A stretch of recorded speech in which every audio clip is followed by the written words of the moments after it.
কুরআন মাজিদের সূরা আল বাকারার ৩১ থেকে ৪০ নম্বর আয়াতের আরবি, বাংলা উচ্চারণ এবং অর্থ নিচে দেওয়া হল। এই আয়াতগুলোতে মূলত হযরত আদম এর সৃষ্টি, ফেরেশতাদের সিজদাহ এবং পৃথিবীতে মানুষের আগমনের প্রেক্ষাপট বর্ণিত হয়েছে।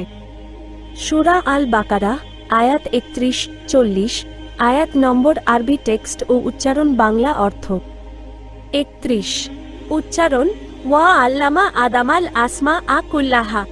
আর তিনি আদমকে যাবতীয় জিনিসের নাম শিখালেন, তারপর সেগুলাকে ফেরেশতাদের সামনে পেশ করলেন। ৩২ উচ্চারণ কালু সুবহানাকা লা ইলমা লানা। তারা বলল, আপনি পবিত্র, আপনি আমাদের যা শিখিয়েছেন তা ছাড়া আমাদের কোনো জ্ঞান নেই। ৩৩ উচ্চারণ কালা ইয়া আদামু আম্বি হুম বিয়াসমা ইহিম। তিনি বললেন, হে আদম, তাদের এসবের নাম বলে দাও। যখন সে নামগুলো বলে দিল, তখন তিনি বললেন, আমি কি বলিনি যে আসমান ও জমিনের অদৃশ্য বিষয় আমি জানি। ৩৪ উচ্চারণ ওয়াইয় কুলোনা লিলমালা ইকাতিস জুদুলিয়া দামা। আর যখন আমি ফেরেশতাদের বললাম, আদমকে সিজদাহ করো, তখন ইবলিস ছাড়া সবাই সিজদাহ করল, সে অস্বীকার করল ও অহংকার করল।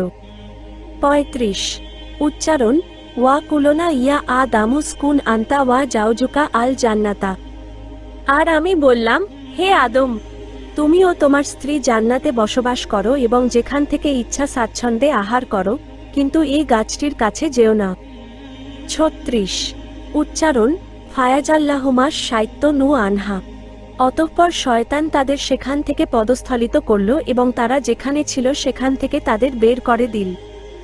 আমি বললাম, তোমরা নেমে যাও, তোমরা একে অপরের শত্রু।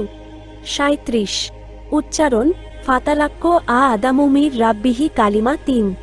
এরপর আদম তার রবের কাছ থেকে কিছু কথা শিখে নিলেন, অতঃপর আল্লাহ তার তাওবা কবুল করলেন। নিশ্চয়ই তিনি অত্যন্ত ক্ষমাশীল ও দয়ালু। ৩৮ উচ্চারণ কুল্লাহ বিতু মিনহা জামিয়া। আমি বললাম, তোমরা সবাই এখান থেকে নেমে যাও।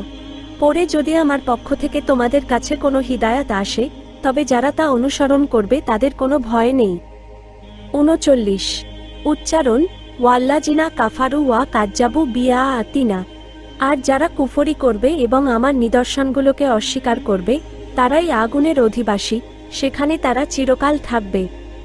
৪০ উচ্চারণ ইয়া বানি ইসরাইল আজ কুরুনি মাতিয়াল্লাতি। হে বনি ইসরাইল, আমার সেই নিয়ামতের কথা স্মরণ করো যা আমি তোমাদের দিয়েছি এবং আমার সাথে দেওয়া অঙ্গীকার পূর্ণ করো, আমি তোমাদের অঙ্গীকার পূর্ণ করব।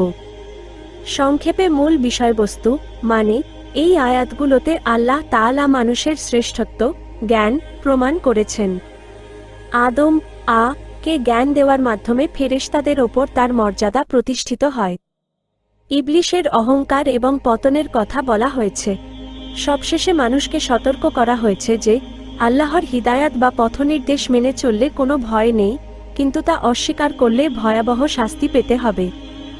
আপনি কি এই আয়াতগুলোর বিস্তারিত ব্যাখ্যা, তাফসীর জানতে চান? অথবা অন্য কোনো সূরার অর্থ প্রয়োজন?